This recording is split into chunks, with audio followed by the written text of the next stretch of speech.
Welcome back, my friends. Another episode of the Suited Kings podcast. Here with my co-host, Mr. Wesley Cannon, aka Worldwide. Wesley, how you doing today, buddy? I'm good. How are you? Good, good. Where are you at right now? Currently in Sarasota, Florida. At my girlfriend's place. Oh, She's got a little oh. office space I didn't here. know you were into women. Okay. Just kidding. Sorry. uh, That's just kind of my MO is to just needle you at any chance I can get. So, of we'll course, we'll yeah. we'll, If keep- we'll, we'll stay consistent she's with at that. she's at work, but there's always a small chance her dog will interrupt, but he usually behaves himself pretty well. Well, hello to the puppy. Yeah. Anyways, so yeah, I've got another fun episode today. We're gonna try something new here today where I have some hands that I collected from live poker. I think they're mostly we're gonna do two, and they were both from Vegas last year during the Okay. World Series of Poker. I've not ran these hands by Wes at all. So today what we're going to do is I'm going to run the first hand by Wes, and then we're gonna throw it into ChatGPT and ask it for an analysis and see if Wes is smarter than ChatGPT. Essentially, I mean, or I don't know, Every maybe not, people maybe can he's make their not. own judgment, Yeah, you can but make your own judgment based on that, but we're gonna just kind of see, the contrasts between, a humanoid or a robot. Wes being the robot. Um, anyways, before we go ahead and get into the content today, though, let's just do a quick catch up on last week. Wes and I made a small bet, and I figured we'd start off by just rubbing oh, this in his face here. But for those who aren't from Minnesota or the Midwest, we have the winter or the Spring Poker Classic, or is it Winter Poker Classic? winter. Winter Spring, Poker. the spring one, there's one like April to May. Okay. Anyways, the Spring Poker Yeah. Classic. We have an $800 main event here. Winter. Wes and I. What's that? You said spring. Oh my God. Um, anyways, uh, Wes and I placed a side bet on last week's episode, and we usually do during the main events here in Minnesota, where we both pick a couple players, and then whoever makes it the furthest or cashes for the most or whatever the deal Or is. who, if one of them final tables is Yeah. And then we usually place a nice fancy, like a dinner bet on it, so like somewhere nice like a steakhouse or something. So to the results, we each got to choose two players. Unfortunately for me, I got a text from my buddy Jason Sell, who was one of my picks, and he said, "Hey man, I'm sick. I'm not playing." I'm like, "Oh great!" Oh yeah. So I didn't even get to pick. Wow. You I didn't even ran get to. really well then. So I had one pick, and I picked Mr. Tanner. Is Prey, right? Is that his last name? Mm-hmm. Yeah. I picked one guy. Wes, you picked Carney and Steve Schmidt.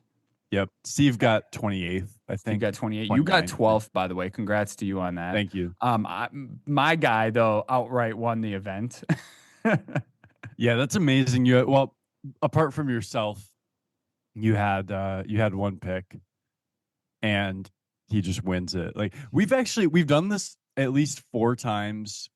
There's one time we both miss, but for both FPC mains, like I picked the winner and then We picked the outright winner though multiple times, which is kind of crazy. it is really crazy that we should actually be starting to gain a lot of popularity here because as far as I can remember, 3 of the 4 times that we've done this, one of us has picked the winner, and it's not like we're picking tons of people, Yeah, what was it? Rich Alsip, Ian Matakis, and then Tanner, Yeah. the 3 we picked outright, and they've won. Yeah, and this one we each only made 2 picks, and one of yours didn't even play. And how many people were in that tournament total? There were how many entries? 609 entries total. So I mean, it's kind of like I wouldn't say astronomical, but it's very unlikely. It is. Anyways, so I look forward to that dinner, Wes. I expect some flowers and all that good stuff as well. Okay. Jesus. So I also want to give a big shout out to Tanner Prey for his first big W. I think he ended up walking out of there with like over 70K on a $800 buy-in. So shout out to Tanner on that. Yeah. Lots of big things to come for that dude. I also want to give a shout out to Daniel Kennedy, one of our listeners, who the first weekend of the Winter Poker Classic was the Mystery Bounty, a $400 event, which Daniel won for I don't know, I want to say like 30 something K. He ended up, I Yeah, think they chopped 40K including the bounties is what he said. 40K. Yeah, 40K including the bounties. And then the very next week, he gets fourth in the main event for another like 27K. Yep. That was a cool 67K to one of our listeners, Daniel. Shout out to him. He's had an incredible couple months. I mean, he won the global player of the series in the Eagle. Yeah.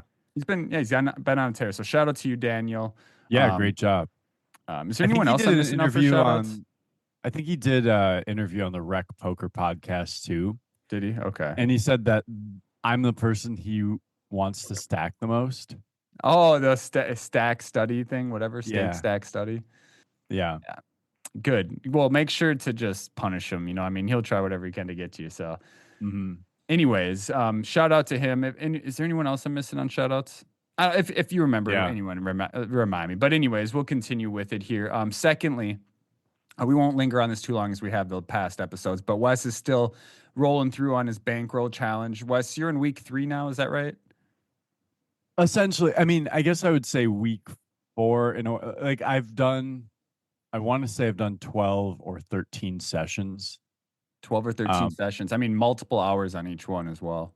yeah, quite a few. If you guys are interested in getting better at poker, honestly, go and watch this dude's streams. You'll find a link in the description. But watching Wes, he articulates his thoughts very well while in the middle of a hand, while playing multiple tournaments at the same time, and he bounces back and forth. It's just a very solid stream and a great way to learn. So if you're looking to improve Thank you. your understanding of the game and how a professional looks at the game and kind of implement some of those ideas, make sure to watch his stream and subscribe as well. You'll probably find me in there gifting subscriptions as well. Yeah, yeah, that's awesome, and thank you.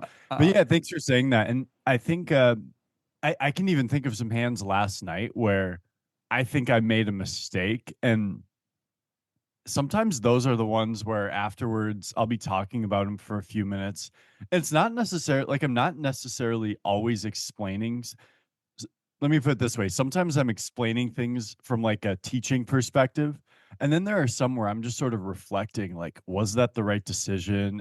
But I will articulate like the factors that went into that thought process. And yeah, yeah. yeah, Well, hopefully people can get something from it and also just follow along. It is it is a kind of a lofty goal of I'm turning 10K into 100K with perfect bankroll management.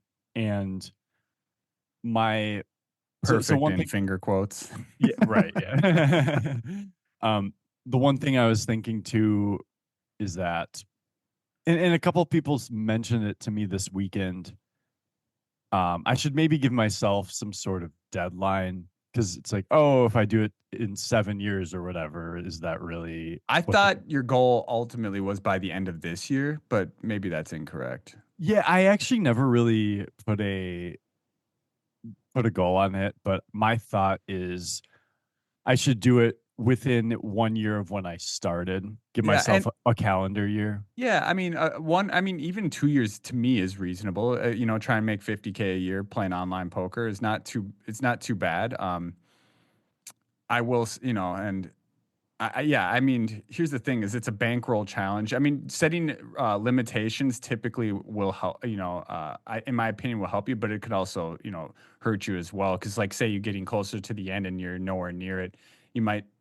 I mean, maybe not you because you're a robot, but other, humans with Mhm. emotions start, will maybe Gambling it up. start gambling or shot taking a little more, et cetera, et cetera. Yeah. So Well, the thing is though, is as the bankroll grows, so do my your buy-ins buying I can range, play. yeah, So like there will be a point like if I get to 60K, I actually won't ever shot take a tournament.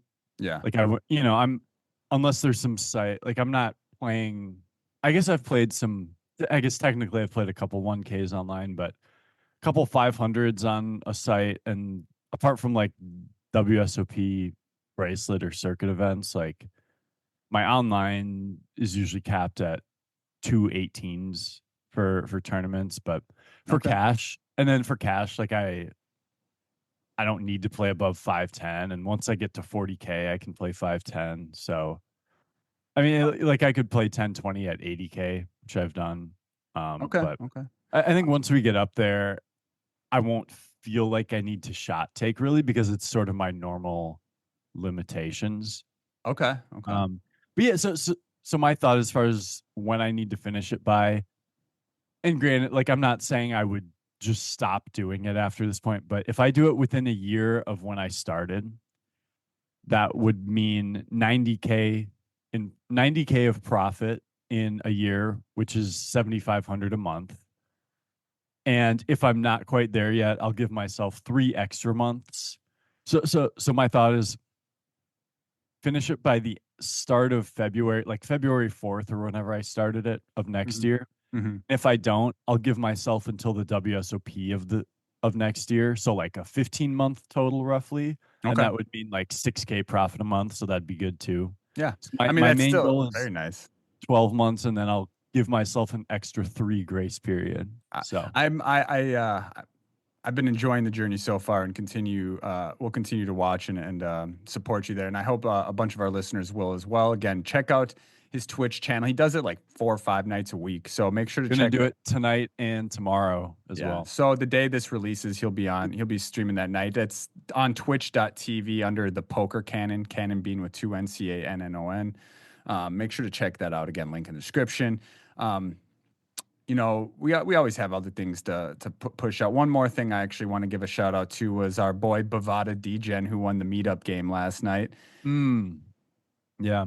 And Oh, oh, so, oh. oh, here we go. Look at he's getting excited. So Wes, we had the Suited Kings meetup game on Clubs Poker last night. Ended up drawing a nice big field, almost 30 entries, um, 55 sweeps coin buy, and I think it paid five with over 500 bucks up top, sweeps coins up top rather. Yeah. Um, and I am now a three-time champion, but also a three-time stone bubbler in our meetup Yeah. games. Last night, And Wes has put stone bubbled me twice, I'm pretty sure. yeah. Or I think one time I got you down to like one big blind. Or no, Okay. maybe I knocked you out. I don't know. Anyways, Anyways. it was a spot. There were like three shortish stacks, around 10 blinds. Or I think at this point obviously I covered you, but I had like 15 and you had 11 maybe. Yeah. It's on stream. I could go check, but six left, five paid, and you jam small blind, and I have ace deuce of diamonds in the big blind, and I'm like, I'm not really ever dominating you. But From you're Chippy ahead a V, lot. Yeah. yeah, from Chippy V standpoint, it's a call. ICM, it's closer. I was But curious because I mean, if it was because you had ace deuce suited, if it was offsuit, would you have folded? So I had 9 point something bigs, right? Like 9.8 bigs. I think I you had jammed 10.8 10 or point. 10.3 maybe because Yeah, X5 and half a big blind in there. So yeah, so 10.3 to start the hand. So I sent it with was it King 3-0 in the King small blind? King six offsuit. Yeah, I was the King 6 offsuit. I was the shortest stack at the time. What are your thoughts on that jam, by the way? it's a good. I mean, it's a good jam. You That's were, yeah. yeah, On that stack depth, I thought that was pretty standard as well. Just kind of yeah. linkage. It's you want to be very tight when calling off, but when you're jamming into someone else who doesn't have that much more than you, it's like I should still be folding more than normal. Yeah, yeah. And I Okay. said on stream too, I'm like, this is a call for Chippy V with ICM. I'm not, it might be a fold, but then I also said, but we have the added value of knocking out Max on the bubble. So So he calls, and of course we lose the 60-40, which is annoying. He yeah, with ace deuce suited, I think of diamonds or something. yeah, Anywho, Wes busted right after the bubble busted, and our yeah. boy I got fourth. shout out to I Bavada though. Bavada Degen had like 4.4 bigs on the stone bubble. And he's like, I'm not bubbling. He kept saying this in chat. I'm not bubbling. I'm not bubbling. And then he goes on to win the whole thing. Sir, you did not bubble. Congrats. mhm. um, we'll go ahead and, shout out the Discord and stuff at the end of the episode. But let's go ahead and get into some of the content. You ready for this? I'm ready. All right, Wesley. So let me pull up my hands here. Bear with me just a moment. Okay. So this was in some tournament in Vegas. I don't remember which tournament it was. Unfortunately, I don't think I wrote it down. Maybe I did. Let's see. Okay, so this was in the main event, the WSOP main event, the biggest tournament of all of them. Um, so I will start off this hand by saying you're probably not going to like this open. Maybe you will. Maybe you Okay, won't. okay. It's not terrible in my opinion. Um, but anyways, it folds to me on the button. I have 25K at 400 big blind. So what's that? Uh, 62 big blinds. yeah, yeah. So Oh yeah, you lost a big pot very early on, didn't you? this is not from that. This is not that. Yes, I did lose half my stack like in the first 20 minutes of the main event somehow. Mhm. Anyways, we're not going to talk about that Anyways, hand because that hand still haunts me. Anyways, I opened 6-8 offsuit on the button to 400. yeah, not a fan, but Yeah, that's yeah, okay. that's okay. At 200 big blind. Oh The wait, at big 200. I thought it was 400. No, I opened to 400. It was Oh, 200 big okay, blinds. So I okay, have 100 and something big blinds. gotcha. Yeah. What is that? 112 or anyways. Okay, Uh, okay. Already thinking like, so this is it starts at 200 big blinds, so this is level one. this is level one. Yep. Yeah, Of the so it main might event. be a little steamy. 860. It's actually not too crazy. So it's yeah, I have 860 on the button. I open to 400. We'll get past this point eventually. I've said it 3 times, but now the pot is 1100 after the big blind defends. The flop comes 6-8 king rainbow. So I flop Yep. bottom two. Okay, like it now. All right, I'm loving it too at this point. Big blind checks, and I bet 500 into 1100. Let's think about sizing here. What do you think? My initial thought was I might go kind of big here, like 800, just because we have, obviously a very strong hand and we unblock top pair. And there's a lot of gutters, straight draws, and king X's that I'm unblocking. Yeah, a lot of stuff that can continue here. Okay. I even think if he has an 8 or a 6, like I think when we're this deep and we're this early, I think people will just still call, not even incorrectly. Like if someone has, 8-5 suited or whatever, Yeah, or maybe like they'll call a bet with 7-10 for gut. I mean, there's just so many gutters and yeah. combinations stuff like that. I So think you could bet 8-9, like even pot if you wanted. let's just. I will also mention, this is my fourth main event. Nerves are always a little heavy because it's obviously level Totally. one of the main, and I'm still trying to get comfortable, right? Hmm. So, anyways, I bet 500 into 1100. Now, the big blind raises to 1500. Yeah, I call. We just have to call here always, right? There's no reason to Mhm. three bet. And I think because we're only going to get called. I mean, I guess you could get called by open enders, but Yeah. anyways, I end up calling. The pot is 4600, and the turn brings in the five of diamonds. So the full board is king 8-6, five of diamonds. Does not bring it's a full rainbow. Okay, full rainbow. My thought here is that the hands that he could be check raising with, the ones that had me dominated were king 8 and king 6, obviously, and then on top of that, now 5-7 gets there, what? Not 9-7, right? What did I say? 5-7? Yeah, nine Yeah. seven makes the nut straight, as well as a couple or a gutter gets there as well. So Hmm. like 7-4. Yep. What he leads 4K. Big blind now leads 4K after check raising the flop. What do you do on this turn? So it's like a pot size bet. Yeah, Um, yep. So just under pot size. We have middle two pair. what do you think of this opponent in terms of? I have no reads on I this guess guy it's level one. of the It's not main. easy Yeah, to and it's tell. the main event, typically where people are a little bit tighter, in my opinion, from the get go. So what hands could we be ahead of? Like, does a king go for full pot here? Like king, queen, king, Does a jack? king check raise and yeah, go full pot on the turn? In my opinion, no. Would 10-9 and 10-7? Maybe, Maybe. maybe, right? I feel like it's less likely again being the main, and I feel like people are typically tighter. I don't have any reads on this guy. And then ask yourself if the river is like a 10, a Yeah. pretty blank card, and you face like a 12K or 10K bet, Hmm. what are you gonna do? Well, I would plan on folding because I ended up folding this turn. Okay, yeah. So that's what I'm getting at. Um, like not the solver proof play by any means, but if we're adding all this up, like I think it makes some sense to fold. Yeah, I just was like, it's early in the main. I mean, typically, like in most birds, I'm not going to fold here on the turn. Yeah. Here I ended up kind of just taking the Bird meaning tournament for those who bird. are I Yeah, when we I say was just birds, we so mean tournaments. yeah, the first couple times I heard that in Vegas, I think in Vegas 2023, I was like, these guys call tournaments birds. Like, I don't know. I was You confused. firing the 500 bird today? Yeah. Um. Anyways. Anyways, Yeah, he leads 4K on on the five of diamonds turn, and I just end up folding middle two pair. Typically a spot I wouldn't do. I guess it's more of an exploitative fold, even though I don't have much information on him. It's more of just the scenario, the situation being in the main event. yeah. How do you feel about it personally? Well, when I was asking those questions, about would he do this with a king? Would Yeah, you call a big river bet on a pretty good river card? And it's like, no, you wouldn't call. No, I don't think this could be a king.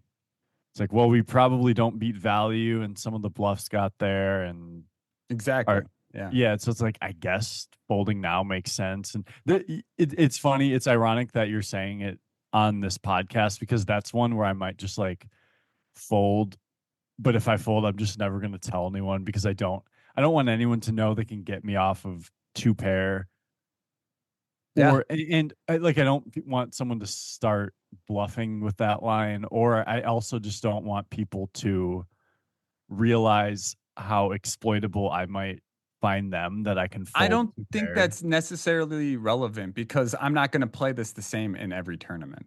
I agree. I agree. I agree. I just Yeah. and yeah, I mean, go ahead and try and take advantage of me when I have two pair, please. I mean, yeah, no, and I right, like I just it might be more in my head. I'm just like I would just fold and be like, no one's ever hearing about that one. yeah, I yeah. mean, not literally. Like I will say, I even had one of those.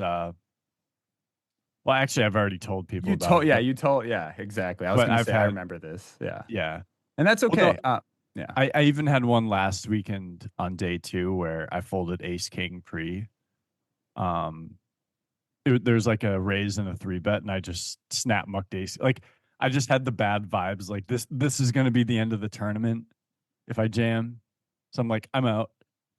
I think that's a conviction play, Wes. I've said this so many times on the podcast, but it's Yeah. like, even if it's against theory, like if my gut is screaming at me, I listen to it, regardless of what people will think of me, regardless of what if Hmm.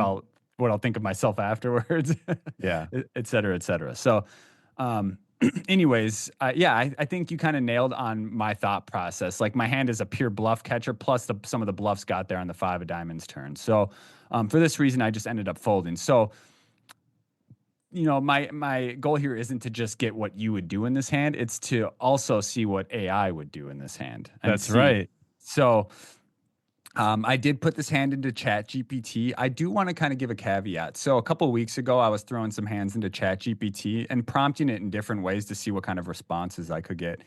Um, I was more so, like asking it, what kind of combos would I have here? Or what kind of combos should I continue with? And it was giving me some really cool answers. So I was like, maybe AI would be a great studying tool without, having to use GTO Wizard or something with A like subscription. a subscription or charts in general. I mean, something Yeah. just basically text based, like a personal coach. Like I was trying to think of it like a personal coach. Could I use Yeah. ChatGPT to coach me to get better at poker? And I will say before we get into any of this information, yes, you can really learn a lot of cool things from that, especially like counting combos, combos you should continue with, but also at the same time, be careful because I've now, after today, after putting some of these hands in here, it has spit out a bunch of bullshit. That's So let's go ahead and get into this. kind of a So, relief, actually. right at this point, it is. So, I put the hand into Chat GPT, and this is the response I got. In this scenario, you're playing a hand with 6-8 offsuit on the button against the big blind. Let's break it down step by step to evaluate the situation. Pre-flop, you open with 6-8 offsuit to 400, which is two big blinds on the button, which is a standard open in a deep stack scenario, 25K or 200 big blind at the 200 big blind level. Um, they said it's a suited connector, so you're looking to hit a favorable flop a favorable flop to potential to So win big Chat bucks. GPT is already a little confused about offsuit versus suited. Yeah, I specifically spelled out offsuit, Hmm. and it thinks it's suited. So there's one issue already. Now it continues on. The big blind flats, meaning they call your raise, which could indicate a wide range of hands, including suited connectors, broadways, or small medium pairs. I mean, yeah, for the most part, that's pretty accurate, right? Mm-hmm. It's kind of telling you the range of hands that the big blind should be defending here. There's more than just what it provided. So the flop comes six of spades, eight of diamonds, king of clubs, and then it says rainbow. This is ChatGPT reading to me, by the way. You hit top pair with a gut shot straight draw. Well, no, ChatGPT, I flop bottom two pair. That's um, not even possible. Like you can't have a pair and straight draw on this board. yeah, yeah. That's hilarious. Well, let me prompt it here. I did not flop a pair and straight draw. I flopped bottom two pair. Now let's see its response. Ah, I see. You flop bottom two pair, and the king is the top card. Thanks for the clarification. Let's reevaluate this hand with more information. On to the flop. You hit bottom two pair, six and an eight on a king high rainbow board, which is a solid but somewhat vulnerable hand. Agreed. So now it's getting a little bit better. Mm-hmm. If you're going to be using ChatGPT to try and study, make sure to reprompt it and help it give it clarification, because if you keep prompting it, you'll eventually get to a really good answer. You can get through all the bullshit. So Okay. the big blind checks and I bet 500. This is a standard continuation bet, especially with the bottom two pair. You have a strong hand, but you're also trying to protect against any potential draws or overcards. Boom. So so it's telling me that I'm betting for value, but also equity denial. Nailed Mm-hmm. it, right? That's exactly what I'm betting. Now the big blind raises to 1500. This could indicate a variety of hands. And now it gives me a list of hands that the big blind could be check raising me with, which I think is super cool, right? It says it could be check raising me with a king, such as king queen, king jack, or king 10, is likely, potentially with a worst two pair or top pair. Worst two pair. Yeah, no, that's not possible. Yeah, there's a mess up. The second part is also messed up, and then it says the big blind could also be raising me with a set like king king or 6-6. Well, I block 6-6, and he would three bet king king pre-flop. So those are probably out of the board, right? I Yep. blocked sixes, I block eights, and pocket kings would have three bet me pre. I Yeah. would assume. Just one combo of each of the bottom two sets. Yeah. So, So and it says, which is dangerous for you. Oh, thanks, Captain. The big blind could also be raising with a draw. It says flush or straight. However, this is a full rainbow.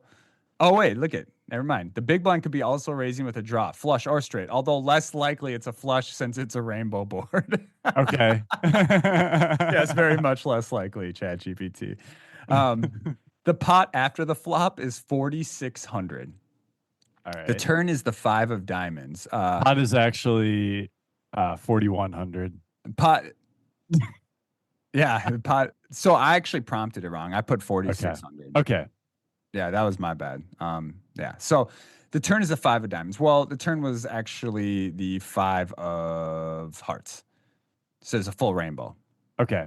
The five on the turn brings, and this is what it says to me. The five of diamonds on the turn brings a bit of a scare card. It completes a straight for anyone holding a 9-7, but also a 7-4. However, you still have bottom two pair with the king on the board. The big blind now leads out for 4K. This is a large lead bet, which indicates strength. The big blind could have several strong hands, and this is the hands it tells me the big blind could have. A set, which we've kind of ruled out. Two pair, which is the bigger two pair, king 6 and king 8. And it provides that information. I agree. So those two are still possible. And then also now the hand that beats me is a straight, 9-7 or 7-4. So we get a new paragraph. It says the decision, your hand. You have bottom two pair with the king kicker, but the five of diamond introduces a potential straight that beats you. The lead bet of 4K is a very strong signal from the big blind. It represents a big hand or a draw. They could be betting with king X, top pair, a set, or even a straight. Well, as you and I discussed when you and I were going through the hand, I don't think that a king X is going to check raise and then bet pot on turn, especially in the main events. Like Yeah. Yeah. I agree. it's just showdown. You know, you have a strong hand, but not strong enough where you're trying to play for your whole pot at the first level of the main event, right? Or the Mhm. whole stack. And then continues. The large bet puts you in a difficult spot. The pot is now 8,600, and you're being asked to call 4K, which is roughly 46.5% pot odds. I love, and it unpromptedly gives me that information. So like it's saying you're getting A Two, little better than 2 to 1. a little better than 2 to 1 is what it's telling me exactly. Yeah, I don't know what it's saying with 40, But yeah, 46. like It gave me a shitty 4,000 way. into 8,600 is 46.5%, maybe. Yeah, I think that's what. Yeah, but it's essentially telling me I'm getting a little over 2 to 1. Like, Yep. yeah. So I feel like yeah. Anyways, now it gives me a conclusion. Given that the big blind's lead bet on the turn is large, and considering the possibility of them holding a set, two pair, or a straight, you're in a tough spot. The straight threat, which is 9-7, and the possibility of being up against a stronger two pair or set makes it hard to continue confidently. And then it gives me 2 bullet points. It says, first one, folding is likely the best play here. The pot odds don't Wow. justify calling, and you're behind multiple possible hands in the big blind's range that beat you. And then the second bullet point says, if the big blind had bet smaller, say half pot or less, you might have a stronger case to call. But with this large bet, it feels like a trap and you're likely beaten. I like how it calls it a trap. Um, Yeah. It's a little clunky. Clunky's a great That way is a to cool describe it. conclusion, though. I think we all sort of landed on probably fold, even though, yeah, it is. Yeah, that's an interesting one. I'm sure the actual solver would never fold this. Yeah, yeah. But the solver doesn't realize it's the first level of the main event WSOP, which is all very important human like information, Yeah. um, information that the solver doesn't utilize. Yeah, and I think one thing to consider too is like if you're up against a very strong GTO type of player or yeah, someone who's just really aggressive, they might just show up with like Jack 7 suited with a backdoor flush draw, and then they turn the open ender so they're betting again. Like there are certain types of players that you need to just keep calling here. Okay. But yeah, if you don't think someone's going to show up with like the random check raise bluffs or the ones that seem random, I should say. Yeah. Yeah, then I think it's a fold. Okay. Yeah, and I just want to give you guys who are listening, just a thought on using again, AI to help you improve your game here. Now that I've got all this information from AI, I want to prompt it and correct it a few times. I want to find the things, like the things that like, hey, there's no possible flush, so fix that. Can you clarify how many combinations are of sets and two pairs, considering I'm holding 6-8?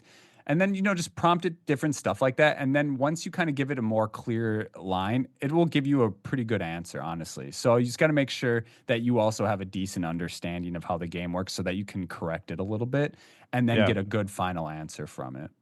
Um, I will say that in terms of who I would rather listen to in this spot, it would definitely be US. Thank you. Yeah, yeah. So, yeah. Any last thoughts on that hand before we get on to the second hand here? No, let's go on to the second.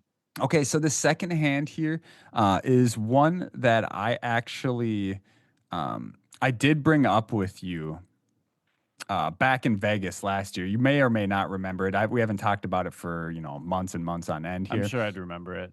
Okay, so it's the Monster Stack tournament Mhm. at the WSOP.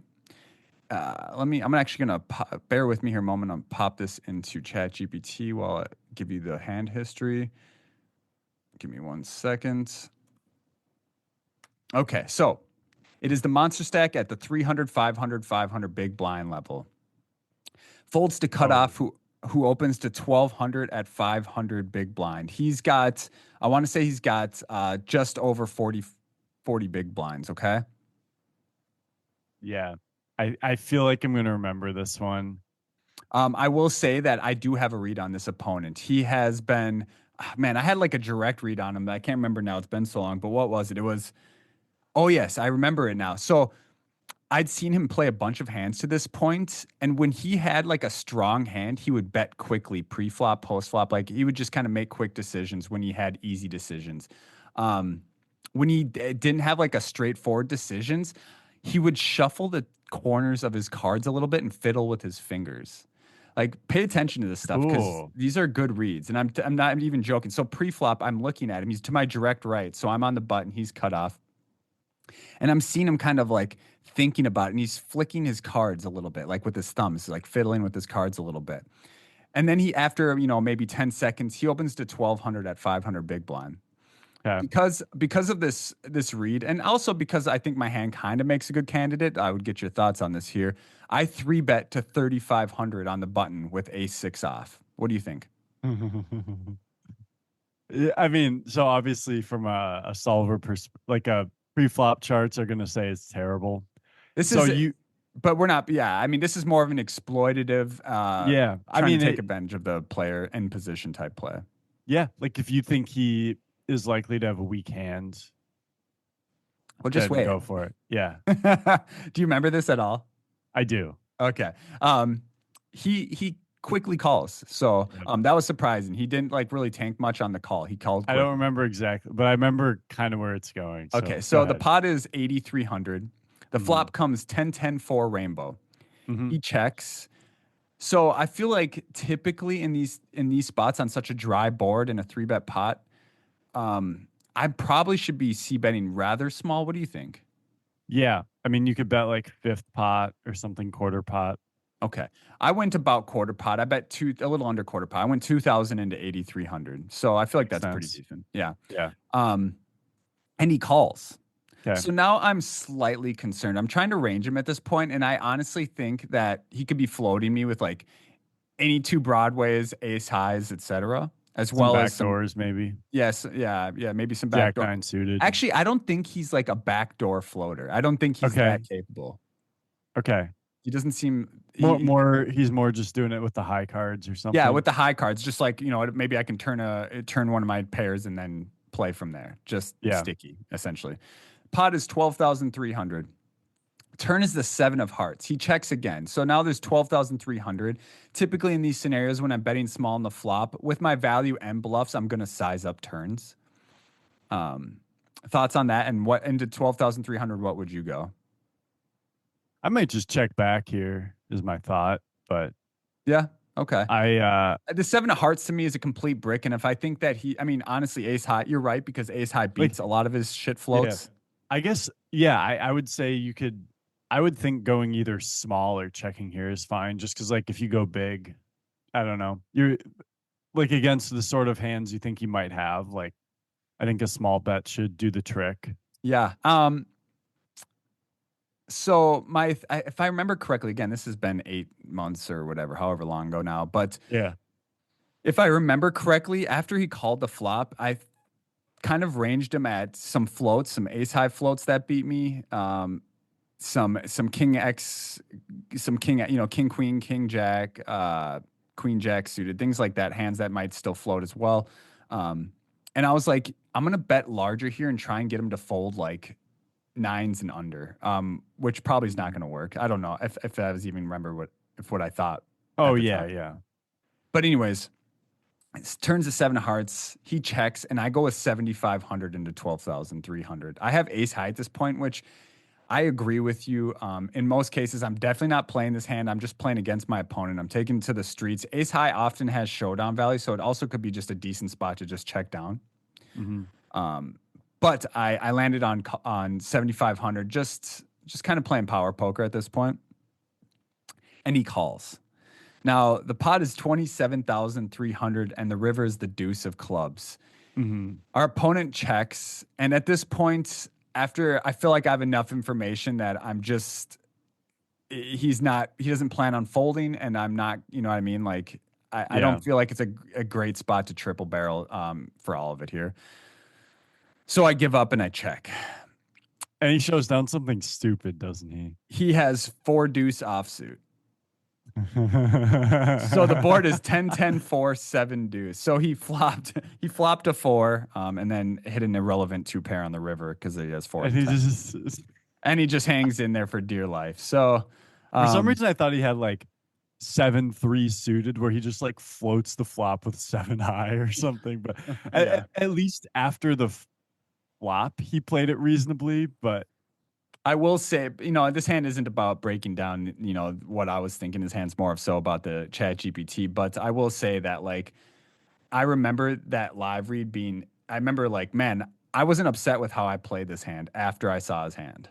Hmm. Yeah, Uh, no, it's fair. so, anyways, sometimes I take it to the streets, Wes. Come Yeah. at me, bro.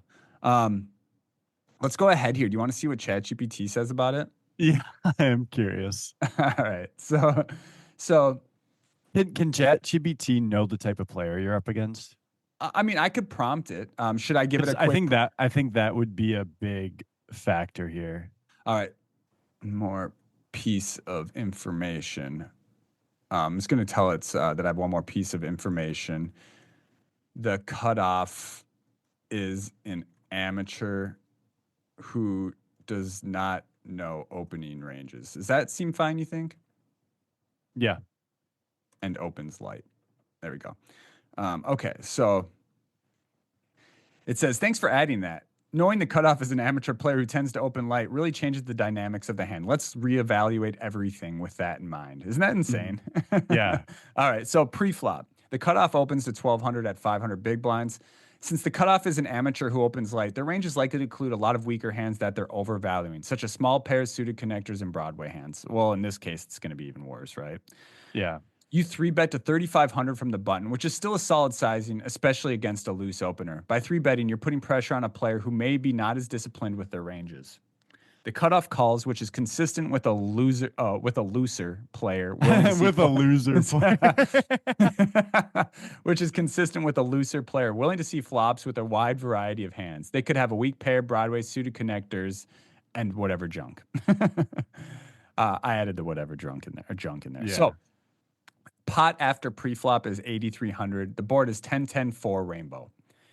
You missed the flop completely, it says, but it's relatively dry board and you're hoping to make something happen. That's a fact. Given the cutoff is opening light, they could be holding any number of hands, including Broadway, suited connectors, or small pairs, which it's now said 3 times.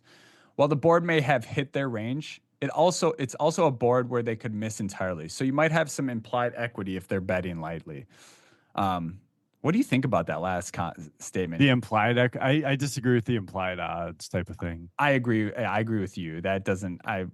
That doesn't make sense. Yeah, So you don't have like some strong. I have zero draw implied here. equity here. Yeah. What the hell? It says you check in position, which is fine, especially if you're planning to evaluate your betting pattern.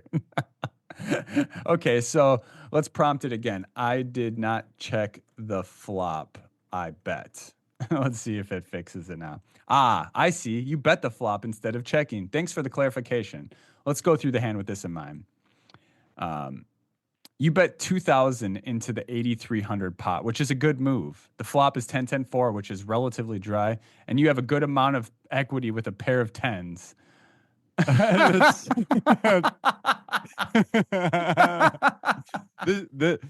Right it now, is right. I have a pair of tens. ChatGPT right now sounds like a kid who was sleeping in the middle of class and then the teacher called on him and he's trying to answer the question. That is such a good analogy. Holy shit. That's exactly Yeah, he starts giving an answer, just bullshit. You have a good amount of equity with a pair of tens and you want to protect your hand and build the pot, especially since the cutoff could have a wide range of hands. A bet of 2,000. The cutoff also has a pair of tens, Yeah. ChatGPT. What are you going to do about that? A bet of 2,000 is fairly small in relation to the pot, but still effective to see where you stand. Given that the board is dry, your bet could also be for value if you have a 10 or to gain some information about your opponent's hand.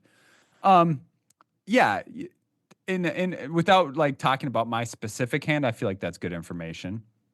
Yeah. I would be betting for value if I had a 10. And also me betting here will get, if my opponent decides to continue, I should be able to narrow my opponent's range at that point.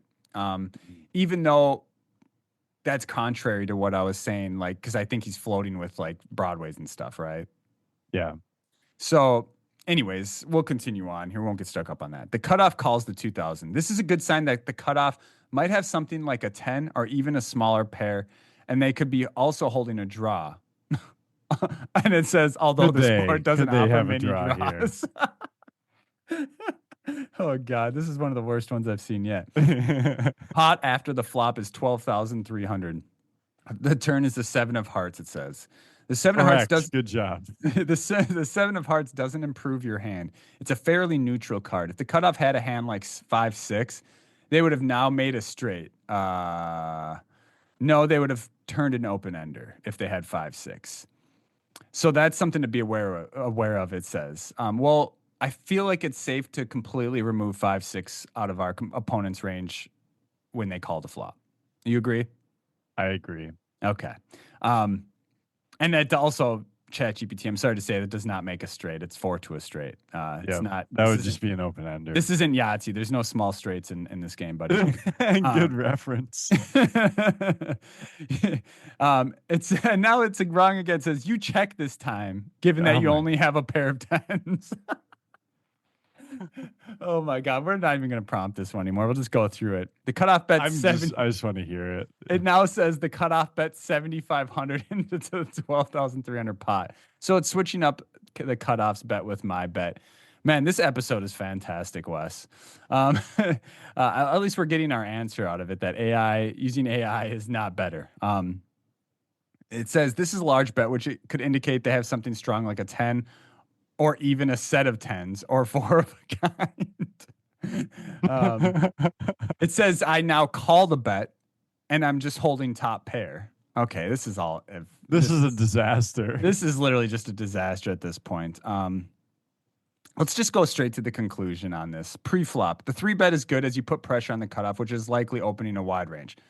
I kind of agree. Wes disagrees according to theory.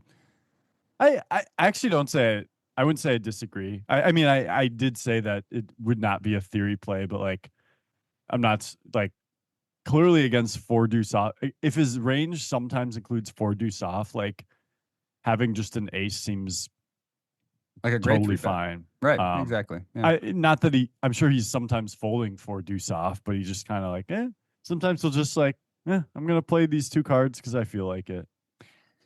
So he says, ChatGPT says, your bet of 2,000 is solid. And betting is a good way to protect your hand and build the pot. Well, I'm not really trying to build the hand or build the pot. I guess I am in a sense protecting my hand. I'm denying equity to all the junk that I just don't want to give them a free turn card essentially. The call from the cutoff indicates that they have some equity in the hand with a small pair. Okay, there's the first piece of useful information this is giving me on this hand. I agree. After the 7 of hearts, you check, which is a good decision. Well, I didn't check, but checking would have been a good decision, as Wes implied earlier. I'm curious. I got nothing to say about ChatGPT here. It was definitely just a kid sleeping in class trying to catch up. I'm sad. I thought this episode was going to be a lot more dynamic, with a lot more good information because again, I was prompting it a week or so ago or however long ago, and it was giving good feedback. So maybe you prompted again saying you bet the turn. Yeah, I mean, just reprompting it's going to be huge. Also, the way that I gave it the hand history is the way that I would send it to you in a text format, right? So it's like open 680 to 400 on at 200 BB. I would say the pot. Then I'd say BB flat, flop 6, king 8-6 R. It's able to recognize that R is rainbow, but it kind of messes up some of the action in between here. So if you kind of prompt it and correct the action, you could probably still get some useful information. One thing that I think you could definitely use this to get better at is having it help you figure out combos. Like, how many combos can my opponent have here after they played such ways? And start learning that kind of mindset from it, learning how to count the combos of what my opponent's range has and what their range is. Yeah.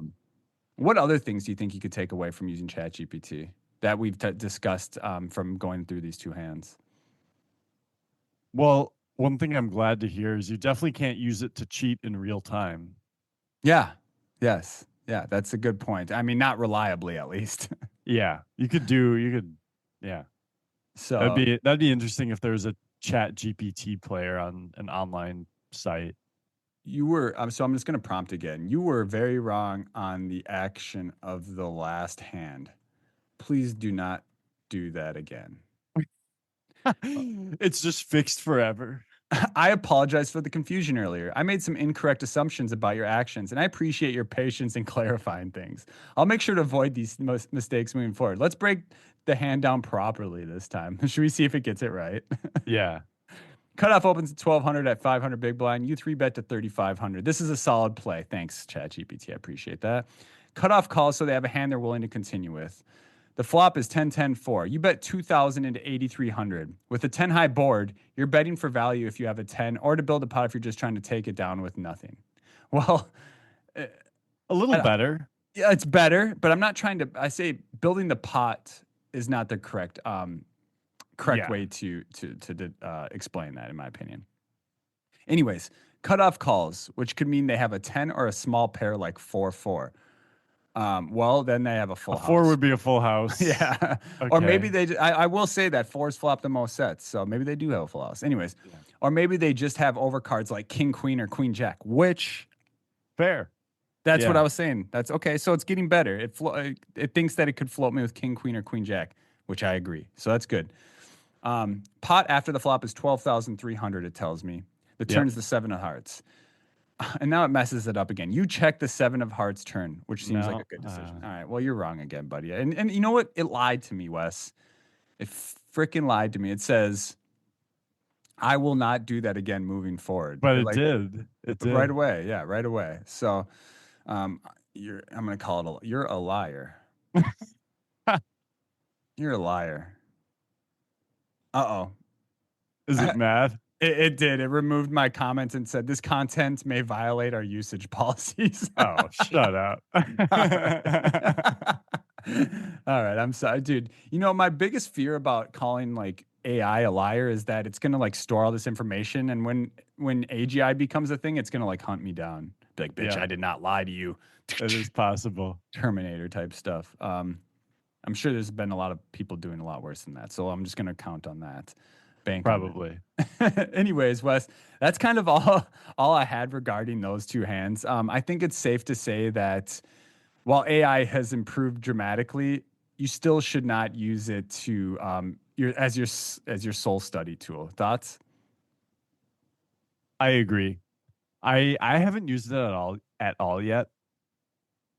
I'd be curious to put some hands into it, but yeah, it sounds like AI is it has a lot of potential to learn how to play poker well, but sometimes it needs to listen to the details a little bit better, I think. Yeah, I agree. It's like a very smart person who is just like not paying attention or not quite putting all the pieces together, you know? Yeah, yeah. So, Yeah. You know what's interesting in that second hand that I prompted it with, on the flop, it got the action right where he checks, I bet 2000 and he calls. Well, when I'm looking at what I prompted it with, I prompted it with the exact same information as the flop as I did the turn where the turn it got it wrong. I said, check, I bet 7500 and call. So it got it right on the first street, but not on the second street. But I wrote it out the exact same way. So I'm not exactly sure how it confused that. Interesting. yeah, we'll never know. We'll never know. But I will say that as AI improves, I'm sure we'll be able to have our own personal coaches where we can just, you know what I mean, like go on break. Don't do it at the table, obviously. Go on Yeah. break and then ask it for some advice. Be like, hey, I will say actually one cool thing I did over this past weekend during the main event is I opened ChatGPT while I was sitting at the table in between hands, and I said, ChatGPT, I'm currently in a poker tournament right now. Could you give me some like some inspiring words to help me play better? I was just Okay. that's how bored What I were was. they? And it said, yeah, absolutely. I don't remember exactly what it told me, but it was like, yeah, absolutely. And then it prompted me with a question afterwards, after giving me some like kind of inspiring words. It says, what are your plans? Like, what are your goals for the day? And I said, well, I want to bag a pile of chips. And it responded, well, do you plan on playing did you come into the day with a plan to play aggressive or be tight? And I said, no, I don't plan on doing either of those things. I plan on adapting to my opponent's player type and then creating a strategy based on that. And it responded, well, that's very above the rim for a human or something along the lines of that. Yeah. It's like you're For a thinking moron beyond the like box you. and playing a very, like a nuanced style. So like you're very, adaptable and you play with the flow of the game, which I appreciate. So I thought that was kind of cool. I used it to just kind of inspire me, and it did. However, I still didn't bag. But long story short, I didn't bag. but you tried your best. I'd say so. Yeah, nothing Yeah. too exciting. I got dusted in the main this week, but let's not bore these people with AI anymore. Let's go ahead and start wrapping things up, Wes. We have our meetup game in 2 weeks from now. It's going to be March. What is that? March what? March 11th, on March maybe. 11th. Yeah, March 11th. We're going to have our next meetup game on March 11th at 7:30 p.m. Central Time. If you guys have not signed up for Clubs Poker yet, please do so using our referral code that helps support the podcast. And come dethrone Mr. Bavada Degen, who currently holds that sweet gold tag in the Discord. So he gets And that help for the next. prevent me from still not having it ever. Yeah, I mean you've made the money so many times, but you just can't close, I man. What's almost your deal? always cash it, I feel like. I've Yeah, gotten but second 3 times. yeah, but you just don't close. What's up with that? I don't know. Make sure if you're gonna hop into our home game, sign up using our link to support the podcast. Appreciate that a ton. Secondly, our Patreon. We've been dropping videos on there. If you guys are looking for a cheap way to improve your game, we currently have 2 tier subscriptions. We have the five. Is it $4.99, Wes, for the Just straight $5 $5? Okay, yeah, podcast supporter tier. the $5 podcast supporter tier. This is just if you enjoy the podcast and want to help support us, you can go ahead and sign up for that. We will be giving shout outs as we continue to grow for those podcast supporters. And then the second tier is a $15 a month tier to which we release videos 2 to 3 per week that are essentially study sessions focusing on different content. If you listen to our past couple episodes, Wes gave a really detailed explanation of what you can expect. But yeah, we're staying consistent with dropping multiple videos per week. So make sure to sign up to the pro study tier level, which is what we called it to improve your game. It's cheap, Yeah. $15 a And month. $15 a month for now. It's the early access, which if you get it for $15 a month, you will be grandfathered in at that price as long as you keep it. We do plan on bumping the price up, As more maybe content comes out. within a month or two or something. And yeah, as we have more content, right now our plan is to do like 3 videos a week, three study videos of some sort per week. And as we build up the content in there, we'll just keep it cheap. But the plan is to increase that price and then have at least one more tier that's kind of maybe another tier that's 15, but have like a middle tier where you get some but not all Yeah. And of the stuff. if you guys hop in on the early access on the pro study tier at $15, when we do increase that price as we get more content out, you'll be grandfathered in. So you'll stay at the Yep. $15 price, which may be even half the price of what it becomes. So Yep. make sure to hop in there sooner to lock in that price. And like I said, this is if you enjoy the way Wes and I talk about poker and feel like you've learned a lot from us, this is great content for you to dive into on your own time and every single week. Like if you're looking to have study time every week, hop in and just watch these videos. We'll go over new content, multiple videos every week. So make sure to check that out. Anything else on that, Wes? I think the one last thing we should say is the for the next meetup game, or maybe not a next meetup game, but like every so often, what we will do is for everybody who's a Patreon subscriber or whatever you would call it, we will give out a free entry to our meetup game. But that won't be every 2 weeks. That'll be like every so often. Yeah, So I like that. Okay. yeah. Yeah, and then we got our Discord channel. Make sure to check that out. Again, links in the description for that. Come and join, improve your game. This is all free stuff. So we got people in there talking strategy all the time, giving episode recommendations. I mean, you can even find food recommendations while you're in Vegas. There's anything you can think poker related is going to be in there. So make sure to hop in there. We're about 240 deep right now, which is awesome and it's very active. So make sure to check that out. We also have our YouTube channel, link in the description for that. If you are a visual learner, our Patreon is all visual content, so you can make sure to go watch the videos in there, or you can check out our YouTube channel, which we have some free video content on, where we go over hands with solvers, et cetera, et cetera.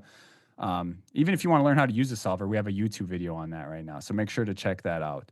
And then what am I missing? And then Wes's Twitch stream. Make sure to check that out as well. Give him a Check that follow, a out. subscribe. Again, link in the description. There's always more to talk about, but I feel like I can't remember anything right now, Wes. Yeah, no. I mean, we got some more live tournaments towards the end of March, or at least I do. It sounds like you will be on a fun snowboarding trip out west. Yes, I will be. So, But, yeah, live poker for me is going to be a little dim over the next month, but that's okay. mhm. What do you got going on? So we got the 500 at Canterbury. When is that? It's the weekend, like the 13th through 16th of March. Okay, I'll be there. I'll be playing that one at Canterbury here in And then the Minnesota. next weekend we have the Grand Falls, Larchwood, Iowa MSPT stop, and then we have Riverside, Iowa, the following weekend. Okay. You know what I was thinking, Wes? Maybe one day in the future, 6 months, a year down the road, we can do another AI episode and then just see how it's See how it improved. improves. Yeah, Yeah. I like that. Yeah. So that might be cool. If you guys enjoyed this content, hop in the Discord. Let us know in the episode feedback tab what you thought of it. If you liked it, if you didn't, if it's something we should do kind of more of. Yeah. We love your feedback and we try and improve our podcast based on that. So make sure to hop in there and give us some of that feedback. Other than that, Wes, I look forward to that nice dinner that you owe me. Thank you. And hope you Great. guys have a great rest of your week. Good luck. I'll DoorDash you some McDonald's right now. That's fancy to me. All right, I'm in. Good luck on the felt, guys, whether it's digital or live. And yeah, have a great weekend.